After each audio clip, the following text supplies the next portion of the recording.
என்னங்க துணி இத்தனை துணி எடுத்து வச்சு தேய்ச்சிட்டு உட்காந்துருக்குறீங்க? ஆமாம், அப்புறம் என் துணியெல்லாம் நான் தேய்ச்சி தான் போடுவேன்.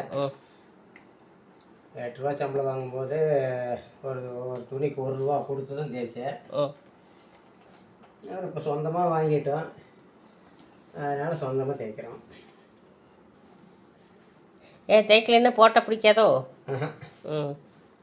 தேய்க்காமல் போட்டால் எனக்கு பிடிக்காது, அதனால தேய்ச்சி போடுறேன். அதுக்கு நீ இவ்வளோ துணி எடுத்து வச்சு தேய்ச்சிக்கிட்ட உட்காந்துருப்பீங்களா? ஆமாம். கரண்ட் பில்லு என்ன ஆகுறது? கரண்ட்டு பில்லு ஆகத்தான் செய்யும். என்ன பண்ணுவோம்? சரி பாருங்கள் ஃப்ரெண்ட்ஸ், அப்போவே வந்து மணி பில் ஆகுதுன்னா அதுக்காக தேய்க்காத உடம்பு போட முடியுமா? பாருங்கள் ஃப்ரெண்ட்ஸ், அப்போவே வந்து மணியாக வந்து 8 ரூபா சம்பளம் வாங்கிட்டு இருக்கும்போது, அதாவது கல்யாணத்துக்கு முன்னாடி துணியை வந்து அயன் பண்ணி தான் போட வர, வெளியில் கொண்டு போய் கொடுத்து அப்போ கறிக்கட்டையில் வச்சு அயன் பண்ணி கொடுப்பாங்க, அதாவது கறி போட்டு அயன் பண்ணுவாங்க பெட்டியில்.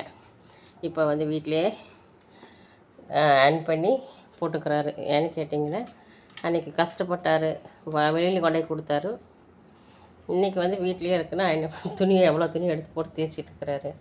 வயசாக இருக்கும்போது சம்பாரித்து வச்சுக்கிட்டா தான் வயசானவங்க கூட நம்ம அதெல்லாம் யூஸ் பண்ணிக்க முடியும், உட்காந்து சாப்பிட்டுக்க முடியும். வயசாக இருக்கும்போது ஆடம்பரம் செலவு பண்ணிட்டோம்னா வயசான முற்பாடு அப்புறம் என்ன பண்ணணும்? கஷ்டப்படணும்.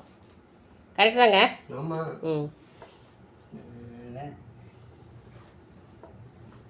சொல்லுங்கள். அப்பவும் அனாவசியமாக செலவு பண்ணல, இப்போ அனாவசியமாக செலவு பண்ணுறதில்ல. பாருங்கள் ஃப்ரெண்ட்ஸ், மணியோட கருத்துக்களை கேட்டுக்குங்க. மணியை வந்து அப்போவும் கஷ்டப்பட்டார், ஆனால் அனாவசியம் செலவு பண்ண மாட்டார். இப்போ இருக்குதுன்னு செலவு பண்ண மாட்டார். எப்போவுமே ஒரே மாதிரி தான் இருப்பார். நீங்களும் எப்படி இருக்கிறீங்கன்னு கமெண்ட் பண்ணுங்கள். எப்போவுமே சேகரித்து வச்சுக்கிட்டா தான் நல்லது.